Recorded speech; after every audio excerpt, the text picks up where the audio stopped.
ಇನ್ನಿದು ನಿನ್ನೆದೇ continuation blog ಆಗಿರುತ್ತೆ. ಲಾಲ್ಬಾಗೆಲ್ಲ ಸುತ್ತಾಡಿ ಸುಸ್ತಾಯ್ತಲ್ಲ ಅಂತೇಳಿ ಊಟಕ್ಕೆ ಹೊರಟ್ವಿ. ಎದುರುಗಡೆನೇ ಉಡುಪಿ ಹೋಟೆಲ್ ಇತ್ತು. ಕೇಳಿದ್ದಕ್ಕೆ ಚೆನ್ನಾಗಿರುತ್ತೆ ಅಂತ ಹೇಳಿದ್ರು. ಹೋಗಿ ಊಟ ತೊಗೊಂಡ್ವಿ. ಫುಲ್ ಮೀಲ್ಸ್ನ ತೊಗೊಂಡ್ವಿ. ಆದರೆ ಒಂಚೂರು ಟೇಸ್ಟ್ ಅಂದರೆ ಉಪ್ಪು ಜಾಸ್ತಿ ಇತ್ತು. ತಿನ್ನೋದಕ್ಕೆ ಆಗಲಿಲ್ಲ. ಉಪ್ಪು ಕಡಿಮೆ ಇದ್ದರೆ ಬೇಕಾದರೆ ಇಸ್ಕೊಂಡು ತಿಂದ್ಬಿಡ್ಬೋದು. ನಮಗೂ ಬೇರೆ ತುಂಬ ಹೊಟ್ಟೆ ಹಶ್ವಾಗ್ತಿತ್ತಲ್ಲ ಅಂತ ಹೇಳ್ಬಿಟ್ಟು ಇನ್ನೇನು ಅದನ್ನೇ ಸ್ವಲ್ಪ ಸ್ವಲ್ಪ ತಿಂದ್ವಿ ಅಷ್ಟೇ. ಒಟ್ನಲ್ಲಿ ನಾವು ಕೊಟ್ಟಿರೋ ದುಡ್ಡಿಗೆ ಊಟ ಅಷ್ಟೊಂದು ಚೆನ್ನಾಗಿರಲಿಲ್ಲ ಅಂತ ಹೇಳ್ಬೋದು.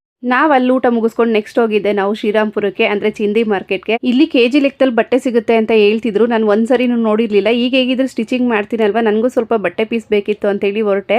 ಬಟ್ಟೆ ಏನೋ ಪರವಾಗಿಲ್ಲ, ಕ್ವಾಲಿಟಿ ವೈಸ್ ತುಂಬಾ ಚೆನ್ನಾಗಿರುತ್ತೆ. ಬಟ್ಟೆಗಳು ಆರಾಮ್ಸೆ ತೊಗೋಬೋದು. ಯಾರಾದರೂ ಸ್ಟಿಚಿಂಗ್ ಬಿಗಿನರ್ಸ್ ಇರ್ತೀರಾ ಅಂತಂದರೆ ಆರಾಮ್ಸೆ ಇಲ್ಲಿ ಕೆಜಿ ಗಟ್ಟಲೆ ತೊಗೊಂಡೋಗಿ ನೀವು ಸ್ಟಿಚಿಂಗ್ನ ಕಲಿಬೋದು. ಹಾಗೆ ಬೆಡ್ ಕವರು ಮತ್ತು ಸೋಫಾ ಕವರ್ನ ನೋಡ್ತಿದ್ವಿ. ಅದೆಲ್ಲ ವರ್ತ್ ಅಂತ ಅನಿಸ್ಲಿಲ್ಲ. ಸ್ವಲ್ಪ ಜಾಸ್ತಿ ಪ್ರೈಸ್ ಹೇಳಿದ್ರು.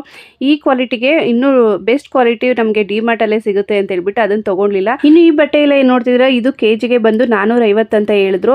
ಪರವಾಗಿಲ್ಲ, ನಮ್ಮ ಕೆಜಿ ಬೇಕಾದರೂ ಕೊಡ್ತಾರೆ, ಮೀಟರ್ ಲೆಕ್ಕದಲ್ಲಿ ಬೇಕಾದರೂ ಕೊಡ್ತಾರೆ. ನಾವು ತೊಗೊಂಡಿದ್ದು ಮೀಟರ್ ಲೆಕ್ಕದಲ್ಲಿ. ನಾನು ಹೆಂಗಿದ್ರು ಸ್ಟಿಚ್ ಮಾಡ್ತಾ ಇದ್ದೀನಿ, ಸ್ವಲ್ಪ ಟಾಪ್ಸ್ಗೆಲ್ಲ ಬಟ್ಟೆ ಬೇಕಿತ್ತು ಅಂತ ಹೇಳ್ಬಿಟ್ಟು ಹೋಗಿ ಸುಮಾರಷ್ಟು ಕಲೆಕ್ಷನ್ಸ್ನ ನೋಡಿ ತೊಗೊಂಡಿದ್ದೀನಿ. ಅದು ನೆಕ್ಸ್ಟ್ ವಿಡಿಯೋದಲ್ಲಿ ಶೇರ್ ಮಾಡ್ತೀನಿ. ಹಾಗೆ ಇಲ್ಲಿ ಸ್ಟಿಚಿಂಗ್ ಮೆಟೀರಿಯಲ್ ಅಲ್ಲದೆ ಎಲ್ಲ ಥರದ ಬಟ್ಟೆಗಳು ಸಿಗುತ್ತೆ. ಯಾರಾದರೂ ಬೋಟಿಗೆ ಇಟ್ಕೊಳ್ತೀರಾ ಅಂದರೆ ಒಳ್ಳೆ ಪ್ಲೇಸ್ ಅಂತ ಹೇಳ್ಬೋದು.